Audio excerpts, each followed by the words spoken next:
Meron ng sariling satellite ang Pilipinas na ipadadala sa kalawakan. Pinangalanan itong Diwata 1 at nakatakdang iposisyon sa Marso o Abril.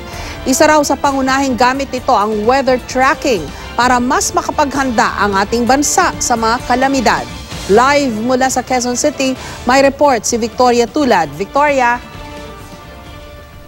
Jessica, mas epektibong paghahanda sa bagyo at disaster preparedness. Ilan lang daw yan sa mga maitutulong ng kauna-unahang satellite ng Pilipinas, ang Diwata 1.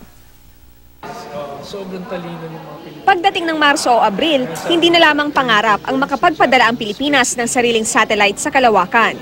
Matapos kasi ng 2 taong paghahanda, mailulunsad na ang Philippine Microsat 1 o ang Diwata 1. Isang microsatellite ang Diwata na gawa ng 7 master's degree students mula sa University of the Philippines.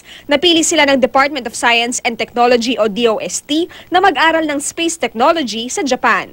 Noong 2014, nagsascout tayo ng potential partners para i-jumpstart yung space technology research natin. At ang napili natin ay makipag-partner dito sa 2 university sa Japan, yung Tohoku at Hokkaido University.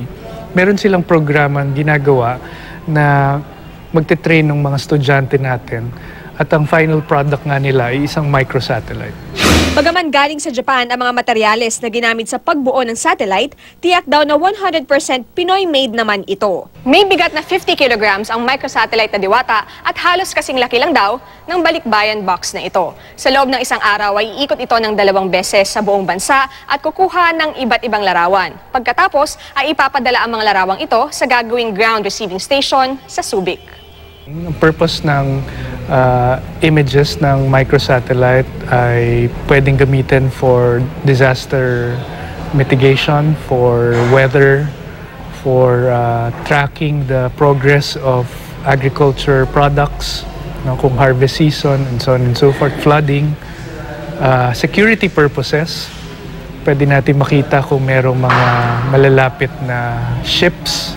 Ayon kay David, tapos nang gawin ang Diwata 1. Sa ika-13 ng Enero, nakatakda itong i-turn over sa Japan na siya magpapadala naman ito sa Amerika. Isasabay ang Diwata 1 sa grupo ng mga astronaut na pupunta sa International Space Station at pagdating ng Marso o Abril, inaasahang nakapwesto na ito 420 kilometers mula sa lupa. Pero hindi raw dito nagtatapos ang pagpapadala ng satellite ng Pilipinas sa kalawakan. Nakatakdang gumawa ng isa pang microsatellite ang mga UP student na nasa Japan at inaasahang makapag-orbit na ito sa taong 2017. 800 million pesos ang pondo para sa 2 microsatellite at sa pagpapaaral sa mga estudyante. Aminado ang DOST na malaking halaga ito pero sulit naman daw ang mga benepisyo makukuha ng Pilipino.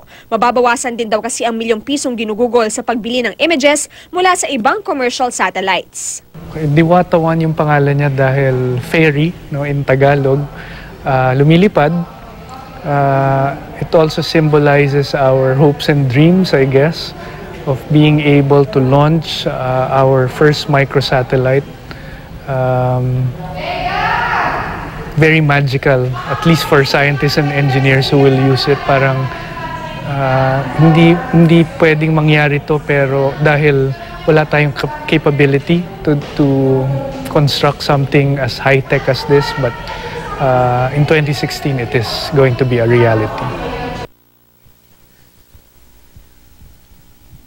Jessica, para magtuloy-tuloy pa raw ang pag-aaral tungkol sa space technology ay gagawa naman ng isang laboratory sa University of the Philippines tungkol sa larangang ito. Jessica? So Victoria, bago nitong Diwata 1, ngayon pa lang, bumibili tayo ng images mula sa kuha ng mga satellite ng ibang bansa. Tama?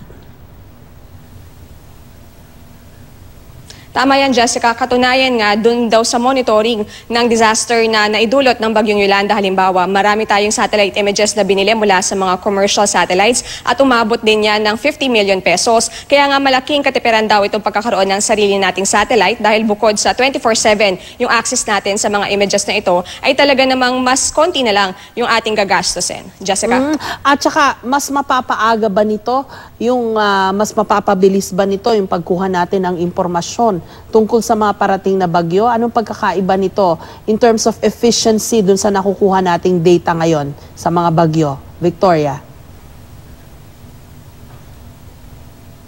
Definitely daw, Jessica, na mas mabilis pa nga nating makukuha yung mga impormasyon na kailangan natin. Dahil kasi dito sa ibang mga commercial satellites, kailangan pa nating hintayin na tumama or nandun sa isang specific na lugar yung satellite na yun bago pa natin makuha yung impormasyon tungkol dun sa lugar. Pero sa ngayon, dahil nga kontrolado natin yung satellite, ay maituturo natin siya doon sa specific na lugar na kailangan nating tingnan. At dahil nga dito ay magiging mas efficient yung flow ng information, Jessica, at hopefully nga ay mas magiging epektibo rin yung pagpasok ng impormasyon at yung pagtugon din natin sa iba't ibang kalamidad at iba't ibang kaganapan sa ating bansa na mangyayari. Jessica? Maraming salamat sa iyo, Victoria Tulad.